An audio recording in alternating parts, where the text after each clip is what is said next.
o que é que que o Espírito Santo falou que eu preciso organizar a minha vida para alcançar aquilo que o Espírito falou. Sabe por quê? Quem precisa anotar isso? Está provado que 99% das pessoas que participam, 90% das pessoas que participam de retiro, de eventos, de seminários, vou dizer uma frase triste aqui, não mudam nada. Não mudam nada. Escuta, chora, lamenta, clama, Deus, eu preciso mudar. Daí, numa semana, cada qual no seu canto e cada canto uma dor depois que a banda passou tocando coisa de amor. Cada um vai fazer, a vida volta para a rotina como se nada tivesse acontecido. Então, você vai anotar aqui aquilo que você entende que não pode ser levado para frente sem que a sua vida mude. O que Deus está falando com você? Vai anotando cada ponto que o Espírito está falando. E depois você vai se encontrar com alguém para fazer uma mentoria. Como é que eu posso desenvolver essa área na minha vida? Como eu posso superar esse problema na minha vida? Aí já é o processo da mentoria. Mas daqui pode nascer aquilo que realmente está acontecendo dentro do seu coração. Dentro do seu coração. Legal. O nosso tema, chamados para servir, nós vamos trabalhar ele com a seguinte sequência. Os nossos estudos estão aí, eu vou passar para você que nós vamos trabalhar. Primeiro ponto, servir conforme os dons.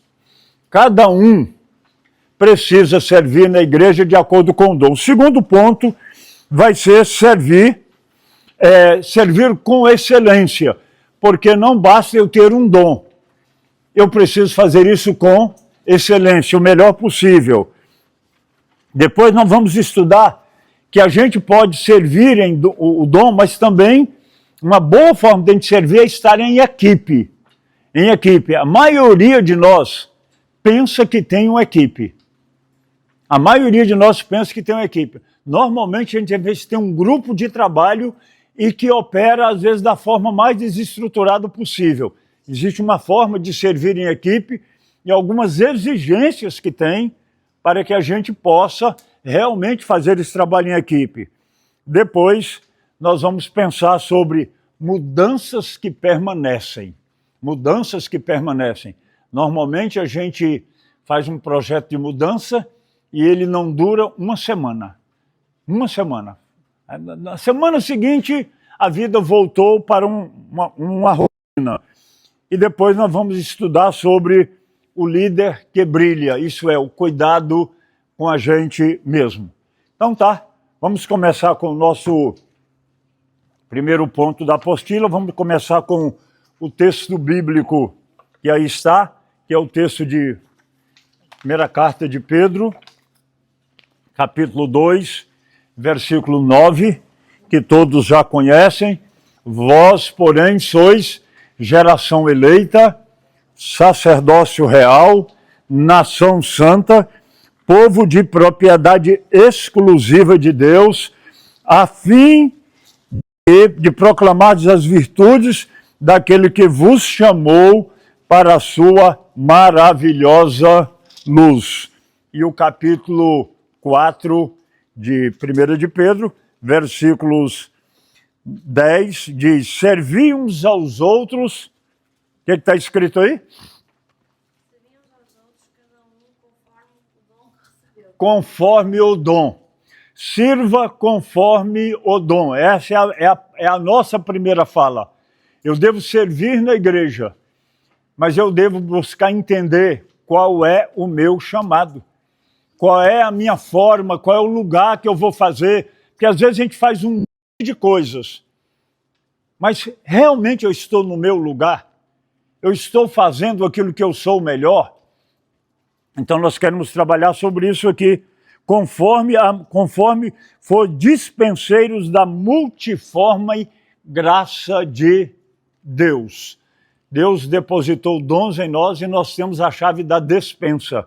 Quando ele abre a despensa dele, ele puxa lá alguém com um dom especial, com uma graça especial. E toda a igreja tem gente com diversos dons, mas às vezes acontece da pessoa ter um dom e estar servindo em outro lugar que não tem nada a ver com ele, Às vezes isso funciona temporariamente, mas a ideia é que a gente vá conduzindo a igreja para que cada pessoa esteja servindo de acordo com o seu perfil de servo, quem eu sou e o que eu vou fazer para Deus. Muito bem, vamos ler essa fábula que temos aí na entrada aí?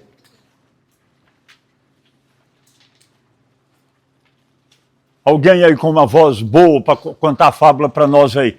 Boa e audível. Vamos lá, quem vai ler? Era uma vez, logo depois da criação, uma escola que reunia todos os animais. Eles estabeleceram um círculo de atividades Vai grifando aquilo que chama a atenção sua à medida que você vai lendo. bem completo, com natação, corridas, escaladas e voos. Todos os animais eram obrigados a fazerem todos os cursos. O pato brilhava na natação. Na verdade, era melhor que o instrutor. Mas ele só conseguia passar com notas mínimas em escaladas e era péssimo em corrida. Isso fez com que seus pés, sapatos, se tornassem tão desgastados que ele acabou caindo para um desempenho médio em natação. Todavia, o médio era ainda bem aceitável, de maneira que ninguém se importava com isso, a não ser o pato. O coelho era o primeiro na escola da corrida, mas depois de um tempo, ele passou a sofrer de uma contração na perna por causa do tempo todo que teve que passar na água por causa da natação. O esquilo era um grande atleta de escalada, mas constantemente frustrado nas aulas de voo. Seu corpo ficou tão desgastado por causa de todas as aterrissagens difíceis que ele acabou não se saindo tão bem em escalada e acabou ficando bem fraco em corrida. A águia era uma estudante continuamente com problemas.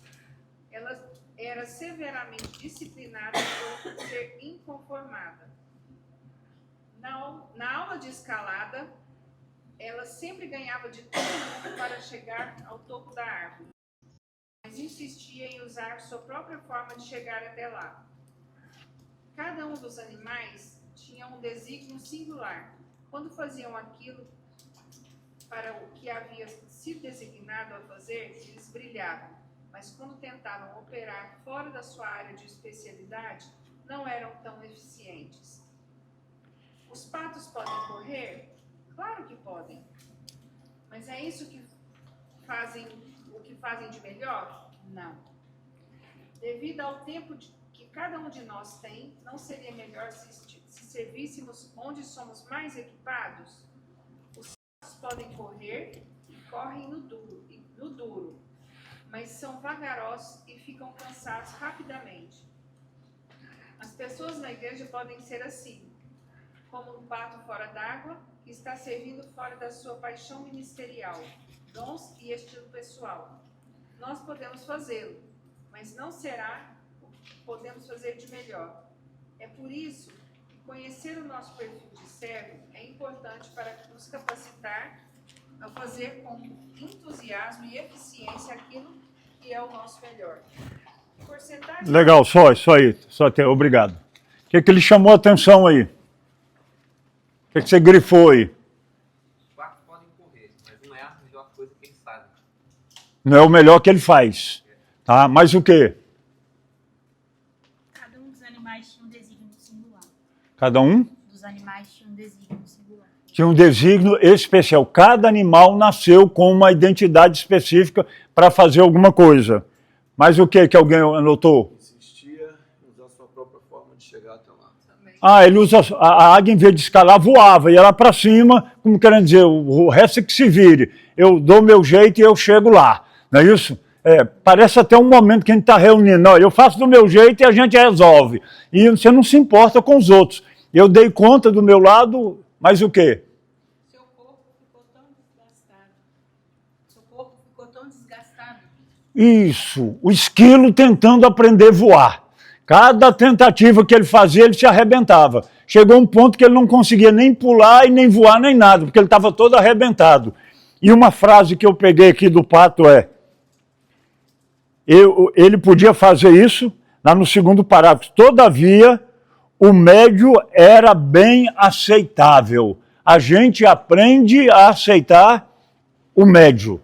E alguém disse que aquilo que a gente faz na média é o quê? É medíocre.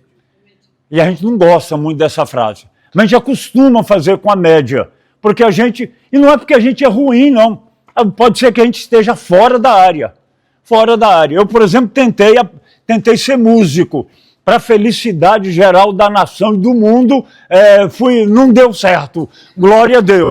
Não deu certo. Eu só era ruim em 3 coisas de música: na melodia, na harmonia e no ritmo. Só isso. O resto eu era bom, viu? Tá? Eu era bom. Só esses 3 detalhes aí. Mas eu estava lá insistindo em que eu ia ser músico. Trompete, trombone, bombardino, clarinete. Ia mudando, achando que o problema estava nos instrumentos. Não estava. Estava na pecinha que estava atrás dos instrumentos. Não era o meu chamado. Não era o meu chamado. Glória a Deus que acordou. O mundo agradece isso até hoje, viu?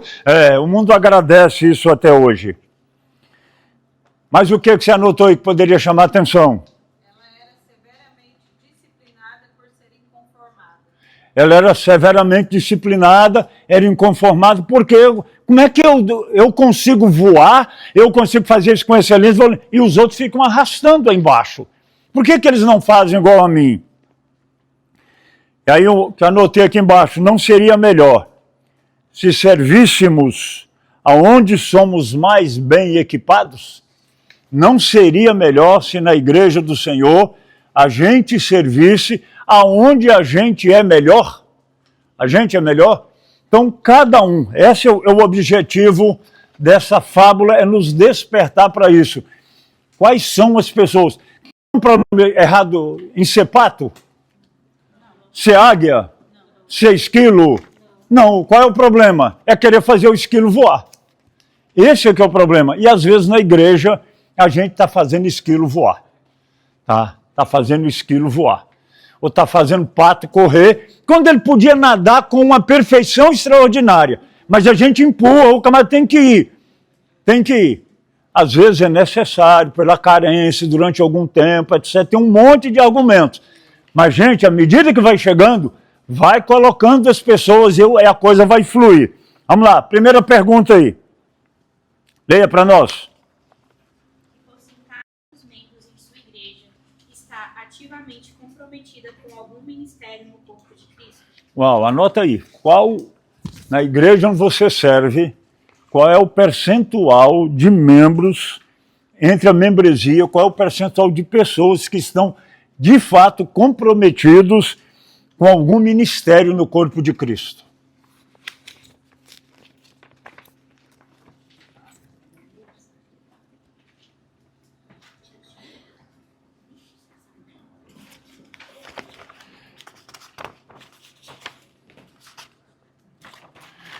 Você já ouviu falar da regra 20-80? É aquela que diz que cerca de 20% das pessoas fazem todo o trabalho na igreja, enquanto 80% são apenas espectadores. Alguns pastores asseguram que os 20% membros da igreja estão ativamente envolvidos com muitas responsabilidades, funções ministeriais, e alguns se sentem desgastados e motivados. Só sobra para mim, só sobra para mim. E o fulano, e o fulano, e o fulano. Aí vem uma pergunta difícil da gente responder. De quem é essa responsabilidade? Ora, eu quero ouvir, eu não esqueci de estudar. De quem é essa responsabilidade? É do membro? Não é nossa. Essa responsabilidade é nossa. Então a gente não tem que construir um muro das lamentações na igreja. Ah, nossa igreja é assim, nossa igreja é assim. Quem é que tem que mudar essa realidade? Somos nós. Somos nós, os pastores, que precisamos nos envolver nisso. Não adianta lamentar, não adianta chorar, não adianta reclamar, não adianta murmurar. Nós, se tem alguma coisa para ser modificada, um dos pastores em Brasília dizia assim, se o navio está avariado, não adianta reclamar com os marinheiros. Chame o comandante, reclame com ele. Ele é que tem que colocar o navio no lugar. Vai colocar cada um no lugar, se todo mundo. Então, nós, pastores e líderes, somos responsáveis pela condição que está a nossa igreja. Dói na gente, não dói? Dói na gente, mas a gente precisa parar para olhar isso. 3 perguntas aparecem aí, para você anotar aí. Qual a primeira? Quais os possíveis motivos dos 80% serem espectadores? Anota aí. Quais os possíveis motivos de 80% serem espectadores? Anotem aí. É para anotar mesmo, para escrever. Pelo menos 1 ou 2 razões. Para escrever.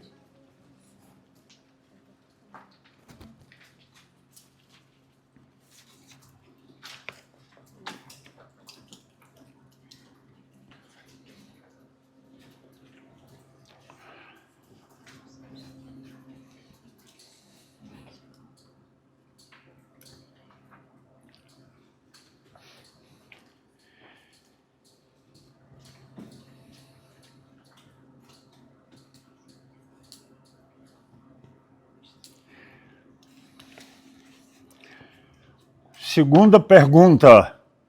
Como atrair esses 80% para o serviço de Deus? Que ideia passa pela sua cabeça? Que todo mundo acha que alguém tem que resolver. Mas o que passa? O que pensa você? Anota aí. Que ideias você tem para atrair esses 80% para estarem envolvidos dentro do projeto?